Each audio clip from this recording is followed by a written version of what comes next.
বেলাল আযান শুরু করে দিয়েছে, আশহাদু আল্লা ইলাহা ইল্লাল্লাহ। এবার আমার বেলাল রাদিয়াল্লাহু তাআলা আনহু যেমন বলেছে আশহাদু আন্না মুহাম্মাদুর রাসূলুল্লাহ, অমনি বেলাল যেন জমিনের মধ্যে অজ্ঞান হয়ে পড়েছে। জোরে বলেন সুবহানাল্লাহ। সঙ্গে সঙ্গে আমার ইমাম হোসেন রাদিয়াল্লাহু তাআলা আনহু ছুটতে ছুটতে আমার বেলালের কাছে যাইয়া লোটার পানি নিয়ে বেলালের মুখমণ্ডলে ছিটাইলে বেলাল বলে, হোসেন আমার দ্বারা মনে হয় আর আজান দেওয়া হবে না। হোসেন বলে, বেলাল রে, আজকে কেন কিয়ামত পর্যন্ত যদি অজ্ঞান হয়ে তুমি জমিনে পড়ে যাও, যদি তোমার মৃত্যু বরণ হয়ে যায়, তবু তোমাকে আজান দিতে হবে। তুমি যতক্ষণ পর্যন্ত আজান না দিবা ততক্ষণ পর্যন্ত কেউ মসজিদে আসবে না। একবার আজান দিয়ে অজ্ঞান হলে, দুইবার হইলে, তিনবারের বেলা আজানটা দিয়ে সাকসেস হলে সবাই চিন্তা করলো নবী মনে হয় এসেছে, এবার মসজিদে এসে যেন হাজির হয়েছে। সকল সাহাবীকে দেখা যায় কিন্তু আমার নবীকে দেখা যায় না। সবাইকে দেখতে পাওয়া যাচ্ছে কিন্তু আমার নবীকে দেখা যাচ্ছে না। সবাই চুপ করে দাঁড়িয়ে আছে। ইমাম হোসেন ভাষণ দিলেন, বক্তব্য দিলেন, শোনো আমার নবীর সাহাবীরা, আমার নবী তোফা স্বরূপ নামাজ দিয়েছে, তোফা স্বরূপ রোজা দিয়েছে, তোফা স্বরূপ দান খায়রাত দিয়েছে। আজকে এগুলো যদি আমরা ধরে না রাখি তো কিয়ামত পর্যন্ত আর থাকবে না, মানুষ ভুলে যাবে। অতএব রাসূলুল্লাহর সুন্নাত আমাদের ধরে রাখতে হবে, রাসূলুল্লাহ তোফা আমাদের ধরে রাখতে হবে, নিতে হবে। তবে এবার ইমামতি কে করবে? নবী আমার ছিলেন, নবী আমার ইমামতি করতেন। নবীর আড়াল হয়ে যাওয়ার পরে ইমামতি কি করবে? বলে আমার নবী মুস্তাফা সাল্লাল্লাহু তাআলা আলাইহি ওয়াসাল্লাম যাকে প্রথম খলিফা বানিয়েছে হযরত আবু বকর সিদ্দিক, তিনি নামাজ পড়াবে।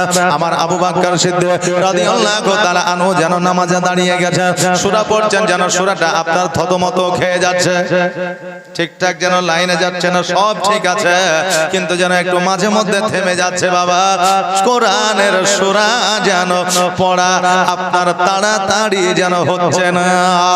নামাজ কমপ্লিট হয়ে গেল।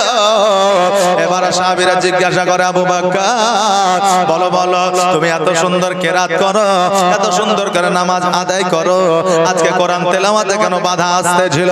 আবু বকর দুই চোখের পানি ছেড়ে দিয়ে বলে, সাহাবীরা রে, আমি একদিন নামাজে দাঁড়িয়েছিলাম, নবী জামাতে আসতে দেরি করেছিল বলে, কিন্তু নামাজ পড়তে পড়তে আমার নবী পেছনে এসে দাঁড়িয়েছিল, আমি জানতে পেরেছিলাম, বুঝতে পেরেছিলাম নামাজ পড়ার অবস্থা কাবার দিক থেকে মুখ ঘোরায়া আমার নবীর দিকে মুখ ফিরিয়েছিলাম। আমার নবী বলেছিল, আবু বকর আজকে তুমি আমার দিকে মুখটা ফিরে আনিলা, কারণ কি? বলে যেটা হলো কাবারও কাবা, এই জন্য আমি কাবার দিক থেকে মুখ ঘোরায় আপনার দিকে তাকিয়েছি। নবী গো, আপনি পেছনে থাকবেন, আমি কেমন করে নামাজ পড়াবো? নবী আমার বলে, আবু বকর আজকে আমি পেছনে আছি, তুমি কেমন করে জানলে? বলে, নবী গো, আপনার শরীর থেকে যে খুশবুটা বের হয়, ওই খুশবুটা আমি একদিন থেকে নয়, বহুত দিন থেকে আমি নি। আর আজকে আপনি পেছনে এসে যখন দাঁড়িয়েছেন, আপনার শরীরের ঘ্রাণ আমি সেন্ট শুনে বুঝে গিয়েছি নবী আমার পেছনে দাঁড়িয়ে আছে। জোরে বলেন সুবহানাল্লাহ। আমি সেই দিন বুঝে গিয়েছিলাম, জেনে গিয়েছিলাম। সাহাবীরা, আমি আজকেও সূরা পড়তে পড়তে এই জন্য দাঁড়িয়ে যাচ্ছিলাম, আমি একটু আইডিয়া করছিলাম নবী মনে হয় আসলো, এই জন্য আমি দাঁড়িয়ে যাচ্ছিলাম, কিন্তু নবী আমার আর এলো না। বাবাজি, ভাইরা আমার, মায়েরা আমার, আবু বকর সিদ্দিক রাদিয়াল্লাহু তাআলা আনহু আপনার নামাজ আবার পুনরায় শুরু করেছিলেন। বেলাল আপনার আজান দিয়েছিলেন। মুহাম্মদ ভালোবাসা দেখে এইভাবে আমার নবীজি সমস্ত আপনার জীবনধারা ইতিহাস যেন সাহাবায়ে কেরামগণ নিয়ে এসেছে, আর আজও পর্যন্ত জারি আছে। কিয়ামত পর্যন্ত থাকবে। জোরে বলেন সুবহানাল্লাহ। বাবাজি ভাইরা, আজকে পৃথিবীর মধ্যে ইসলামকে মিটায় দেওয়ার জন্য, ইসলামকে ধূলিসাৎ করে দেওয়ার জন্য, মুসলমানদেরকে মেরে দেওয়ার জন্য কত রকম পরমাণু তৈরি করা হচ্ছে, কত রকম বিজ্ঞানীদেরকে নিয়ে আলোচনা করা হচ্ছে, কত রকম চক্রান্ত করা হচ্ছে। আজকে কেন কিয়ামত পর্যন্ত যদি চক্রান্ত চালায়া যায়, তবে ইসলামের আলো নিভাতে তারা পারবে না। জোরে বলুন সুবহানাল্লাহ। ওই যে বেলাল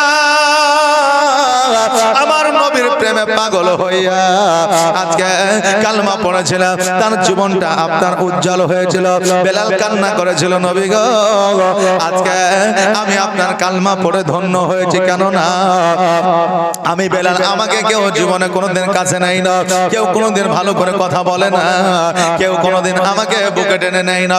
নবী গো যেই দিন থেকে কালমা পড়েছি, সেই দিন থেকে আমার শান ও মান আমার আল্লাহ বাড়িয়ে দিয়েছে। জোরে বলে সুবহানাল্লাহ।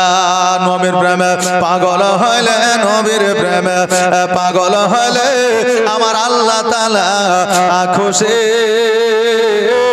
নবীর দরুদ পড় দিবানিশি, নবীর দরুদ পড় দিবানিশি। ও কি নবীর প্রেমে পাগল হইলে আমার আল্লাহ তাআলার দিদার মিলে গো। থাকো যদি যদ বাহালে, থাকো যদি যদ বাহালে, হইয়া প্রেম দাসে। নবীর দরুদ পড় দিবানিশি, নবীর প্রেমে পাগল হইলে, নবীর প্রেমে পাগল হইলে আমার আল্লাহ তাআলা খুশি। নবীর দরুদ পড় দিবানিশি। বাবাজি ভাইরা, আমার আবু বকর সিদ্দিক রাদিয়াল্লাহু তাআলা আনহু আমার নবীকে এত ভালোবাসতেন যে আমার নবী একদিন বলেছিল মক্কা থেকে মদিনায় হিজরত করতে হবে।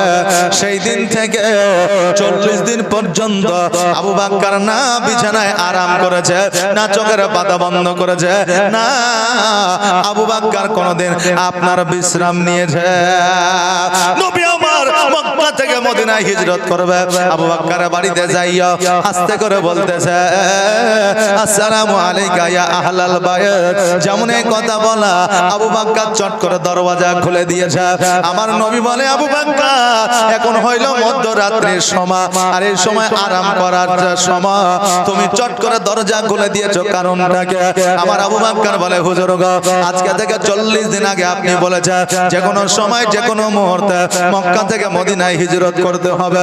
নবী গো আপনি বলেন নাই কখন যাইতে হবে, এই জন্য আমি সেই দিন থেকে একটা সেকেন্ডের জন্য আমি দরওয়াজা ছেড়ে কখনো আরামের জন্য যাই নাই। জোরে বলে সুবহানাল্লাহ। এইরকম মহব্বত যদি আমাদের মধ্যে থাকে রে বাবা, আজকে সীমিত অন্যান্য ধর্মের মানুষ আছে, তারা আমাদের কাছে তারা টিকবে না।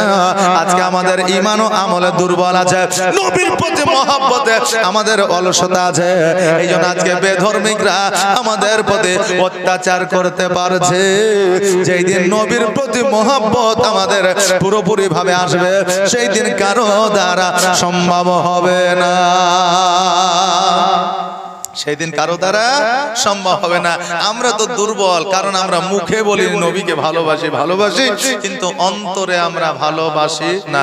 বলবে হুজুর আপনি কি করে জানলেন? কারণ দেখবেন আপনি একটা বয়ফ্রেন্ড আর একটা গার্লফ্রেন্ড একে অপরকে যদি ভালোবাসে, আর এর যদি ফোনে যোগাযোগ হয়ে যায় যে আসো ভগবান গোলা একটা যায় যে স্বপন মর্মরে চলে আসো, তো এরা কালকে না পারলে পরশু দিন যাবে, তার কারণে এদের আই লাভ ইউ আনলিমিটেড বলা বলি হয়ে গেছে। কথা বুঝলেন না?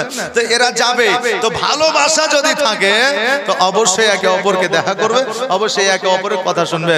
এখন কেউ যদি বলে যে জানু সোনামণি টিয়া একটা ক্যাডবেরি নিয়ে এসো, তার বাপ মা ডিউটি দিল যেমন করি হোক ওর বাড়িতে ক্যাডবেরি পৌঁছে দেবে। কারণ হচ্ছে ওকে ভালোবাসে। তা এ তো জগতের একজন নারী, জগতের একজন পুরুষ, আর যেই নবী এই পৃথিবীতেও বাদশা, ওই পৃথিবীতেও বাদশা, ওই নবীকে ভালোবাসি যদি আমরা, তাহলে আমার নবী যে কথাগুলো বলে গেছে ওগুলো অমান্য করতে পারবো? ভালোবাসা থাকলে পারবো না। এখন ভালোবেসে যদি আমাদের ছেলেরাও বলে আব্বু বাজারে আছো, বলে হ্যাঁ আমার জন্য দুইটা মিষ্টি নিয়ে এসো, তো দুইটার জায়গায় চারটে নিয়ে এসে নাকি বলেন? আমি বলে না আপনারাও বাপ নাকি আপনারাও নিয়ে আসেন, তাহলে বেটাকে ভালোবাসি বেটিকে ভালোবাসি তাই নিয়ে আসি। তো নবী তো বলেছেন নামাজ পড়ো, রোজা করো, দাড়ি ছাড়ো, হ্যাঁ সুন্নাতি মোতাবেক চলো, শরীয়ত মোতাবেক চলো। তো নবীকে যদি ভালোবাসতাম তাহলে এগুলোকে আমরা ছাড়তে পারতাম? পারতাম? তা আমরা মুখে ভালোবাসি, অন্তরে নয়, কিন্তু দেখে মনে হয় আমরা আসলেই ভালোবাসি। কারণ এখন তো দেখানো ভালোবাসা, কম্পিটিশন ভালোবাসা চলছে। কারণ বাবা একজনের বিবি মারা গেছে বুঝলেন, তো তার পরের দিন ওই বিবির কবরে গিয়ে হাওয়া করছে। এখন গ্রামের মানুষ করছে আহারে লোকটা তার বিবিকে কত ভালোবাসতো, লোকটাকে ধরে এলে না পাগলা হয়ে যাবে বিবির টেনশনে। ওকে বলছে চাচা চলেন বাড়িতে চলেন, হ্যাঁ আর হাওয়া করতে হবে না। বলছে তোরা যা করছিস কর, আমি যা করছি করতে দে। চাচা আপনি চাচিকে এত ভালোবাসেন? বলছে শোন ভালোবাসা টালোবাসা কিছু লয়, তোর চাচি যখন মারা যায় আমাকে একটা ওসিয়ত করে গেছিল, কি যে আমি মারা গেলে তুমি বিয়ে তো করবাই, তো কমসে কম আমার কবরটা যতদিন না শুকাবে অতদিন বিয়ে করিও না। তো ইমাম সাহেব যেভাবে পানি মারিয়াছে, তো এ শুকাইতে এখন 7 দিন 10 দিন সময় লেগে যাবে। এই জন্য আমি হাওয়া করছি যাতে তাড়াতাড়ি শুকায় আর আমার বিয়েটাও যাতে তাড়াতাড়ি হয়ে যায়। লোকে জানছে মহব্বতে হাওয়া করছে আর ও স্বার্থে হাওয়া করছে, কথা বললাম না? আমাদের বর্তমান ভালোবাসা এইরকম, আমরা মুখেই শুধু বলছি ভালোবাসি কিন্তু অন্তরে ভালোবাসা নাই। আবু বকর বলছে আর আমার মদিনায় নিবানি দয়ার নবীজি, আমার মদিনায় নিবানি নবী, আমার মদিনায় নিবানি।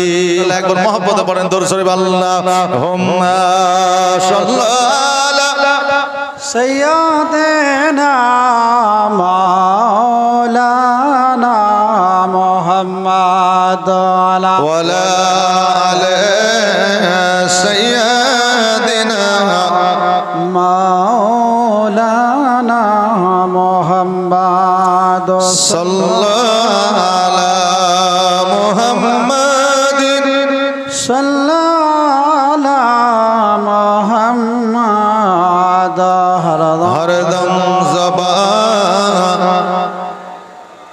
পাক নামে মুহাম্মদ। সুবহানাল্লাহ মাশাআল্লাহ জাযাকাল্লাহ। দেন একজন ভাই বলছে একটা গজল, এটা গজল না, এটা গজল বলা যাবে না, এটা ছন্দ। অনেকে আছে ছন্দ বলে। এই দেখেন আমি কিছুদিন আগে বাংলাদেশের একটা মৌলানা বলেছিল যে একটা চা বানাও আমার জন্য, বলেছে না বলেনি? মোবাইলে অ্যাভেলেবল শুনেছেন। তা আমিও এক স্টেজে বলেছি বুঝলেন। তা আমাকে নিয়ে কতজন যে আপনার কমেন্ট করলো যে আপনিও তো গান গেয়ে নিলেন, কিন্তু এটা তো গান নয়, এটা একটা ছন্দ। এটা বলে নেকিও হবে না গুনাহ হবে না। জি এরকম কিছু ছন্দ আছে যেটা তো গুনাহ হয় না নেকিও হয় না। তো বলছে একটা চা বানাও আমার জন্য, তো এরকম একটা ছন্দ আমি কোন মাহফিলে বলেছি। তো আমার ভাইজান এই দেখেন মনে হয় কমিটির লোক, আমি হোসেন ভাই নাকি হাসান ভাই, হ্যাঁ সুবহানাল্লাহ। এই দেখেন হাসান ভাই রেখেছে, ইয়াং ছেলেরাই দেখেন 200 টাকা দিয়েছে। তা হাসান ভাই রিকোয়েস্ট রেখেছে যে আপনি ওই গজলটা ওই নাতটা অবশ্যই বলবেন। তা আপনারা কি চান যে বলবো? বলবো? রাজি আছেন তো? 5 জনে একটা করে সিমেন্ট দেন তো। আচ্ছা একজন বলেন যে একটা সিমেন্ট দিলাম গজল শুরু হয়ে যাবে এখন কারেন্টের মতো। হ্যাঁ সুবহানাল্লাহ, নারে তাকবীর, নারে সালাত। এই দেখেন আমাদের হাসান ভাই একটা প্যাকেট সিমেন্ট দান করেছে, জাযাকাল্লাহ মাশাআল্লাহ বারাকাল্লাহ। সুবহানাল্লাহ সুবহানাল্লাহ। আর প্রেমের খেলা খেলছো দয়াল রে দয়াল, তোর খেলা চমৎকার, আর না পাকে মানুষ বানায়া আমি লাই সবা যার রে,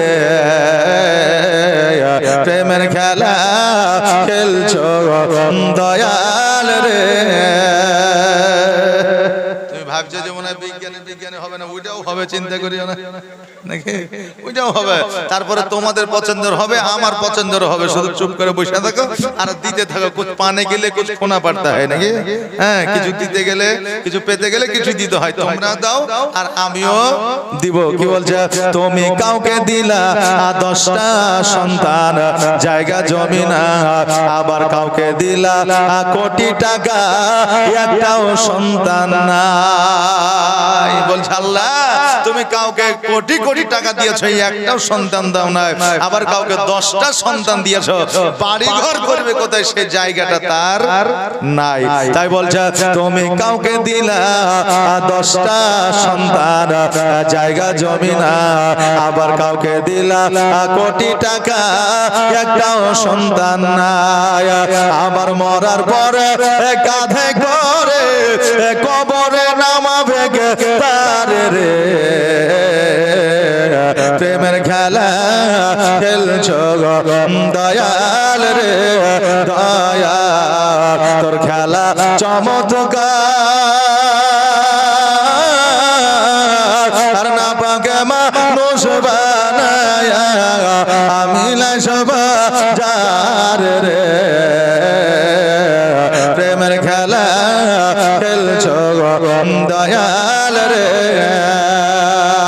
তুমি কারো কলিজা আগুন দিলা, মা বাবা কেড়ে নিয়া, আবার কারো করিলা চির দুঃখী সন্তান লাশ বানায়া, আবার কাউকে তুমি কান্দাও দয়াল, মনের মানুষ কেড়ে নিয়া,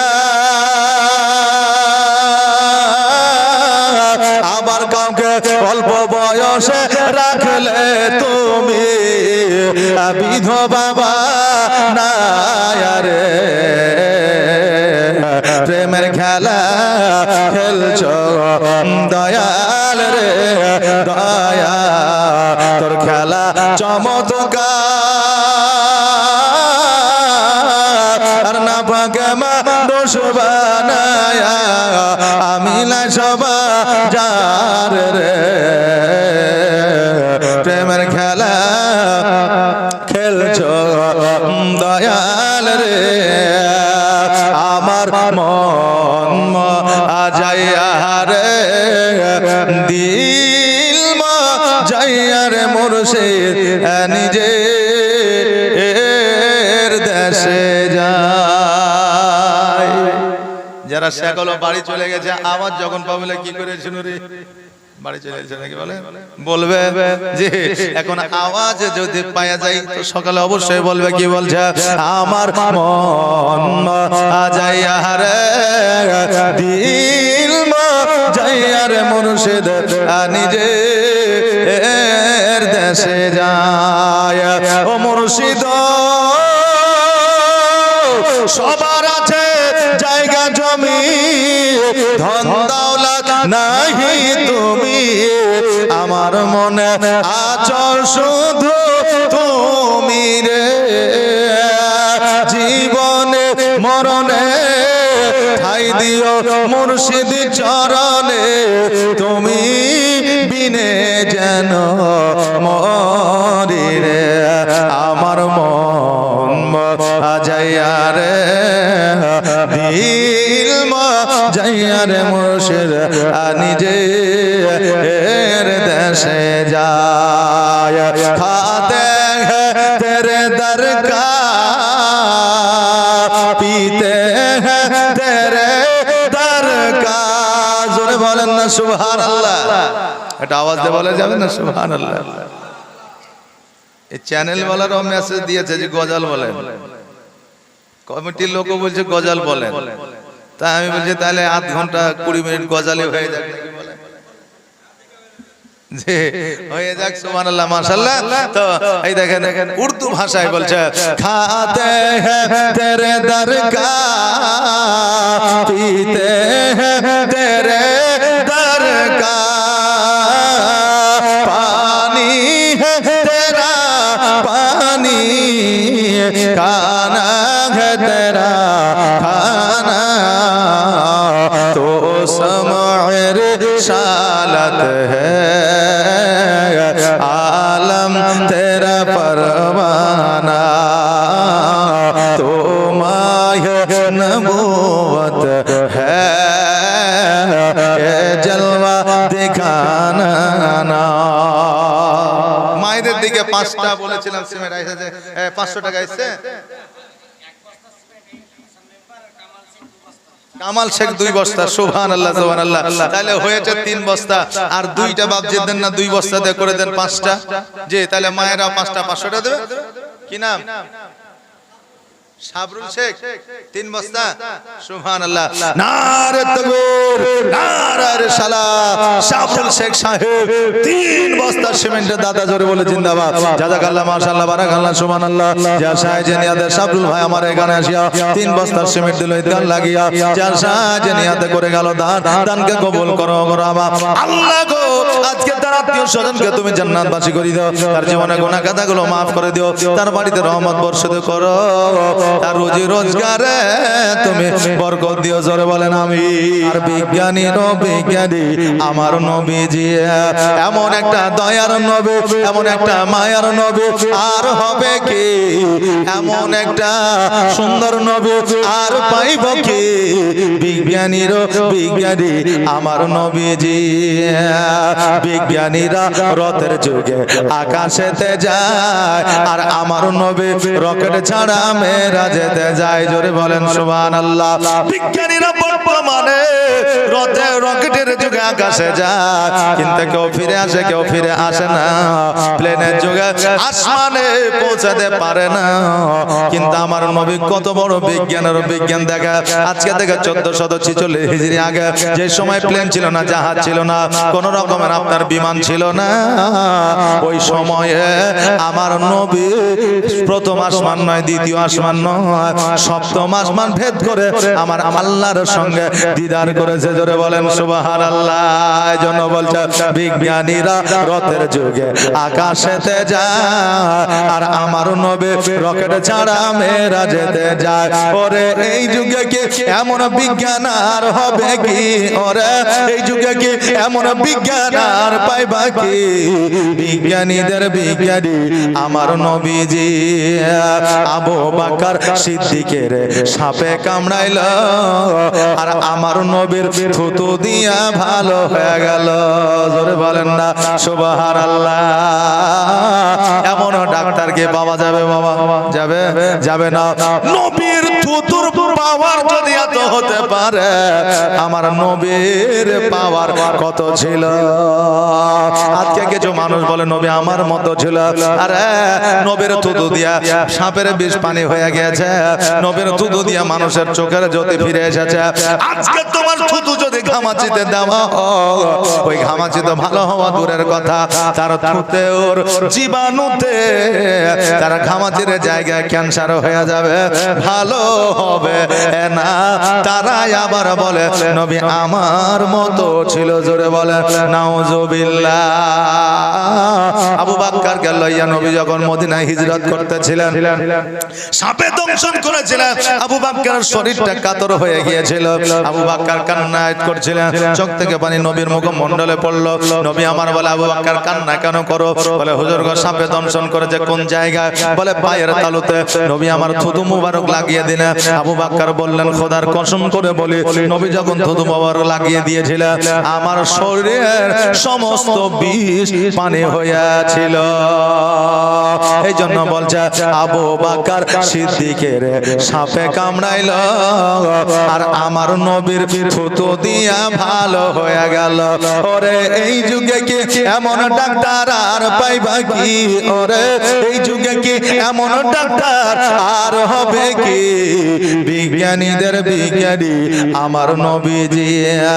এমন একটা দয়ার নবী এমন একটা মায়ার নবী এমন একটা জানের নবী এমন একটা কলিজার নবী আর পাইবা কি বিজ্ঞানীদের বিজ্ঞানী আমার নবীজি আগের যুগের মানুষের অসুখ কম হতো আর আমার নবীর কাছে আসলে ভালো হয়ে যাইতো। জোরে বলা যাবে না সুবহানাল্লাহ। নবীর কাছে গেলেই ভালো হয়ে যেত। তো নবীকে আমার ওমেস্ট্রি, প্যারাসিটামল, তারপরে আপনার ক্যালপল, তারপরে আপনার কি বলে স্টাটর, এইরকম কোন ট্যাবলেট দিত কিনা? দিত? এরকম কোন ট্যাবলেট ছিল না। নবী আমার কোরআনের আয়াত দিতেন আর কিছু গাছগাছড়া দিতেন, মানুষের রোগ ভালো হয়ে যেত। হযরত ওমর বর্ণনা করেছে, আমার যখন রোগ বালা হইতো আমার নবীর দাওয়া লাগতো না, কোরআনের আয়াত লাগতো না, আমার নবীর নূরানি চেহারা দেখলে আমার রোগ ভালো হয়ে যাইতো। জোরে বলে সুবহানাল্লাহ। আর আজকে কোরআনের আয়াত যদি আমরা নিতে যাই, অনেকেই বলে এটা শিরিক হয়ে যাবে, বলে কি বলে না বলে। কিন্তু বাবারে, আমার নবী মুস্তাফা সাল্লাল্লাহু তাআলা আলাইহি ওয়াসাল্লাম কত রোগ বালা ভালো করেছে। তখন তো বাবা ওষুধ ছিল না, তখন তো দাওয়া ছিল না। এই জন্য বলছে আগের যুগের মানুষের অসুখ কম হতো আর আমার নবীর কাছে আসলে ভালো হয়ে যাইতো। ওরে এই যুগে কি এমন ওঝার হবে কি? ওরে এই যুগে কি এমন ডাক্তার আর পাইবা কি? বিজ্ঞানীদের বিজ্ঞানী আমার নবীজি, এমন একটা দয়ার নবী আর এমন একটা মায়ার নবী আর পাইবা কি? বিজ্ঞানীদের বিজ্ঞানী আমার নবীজি।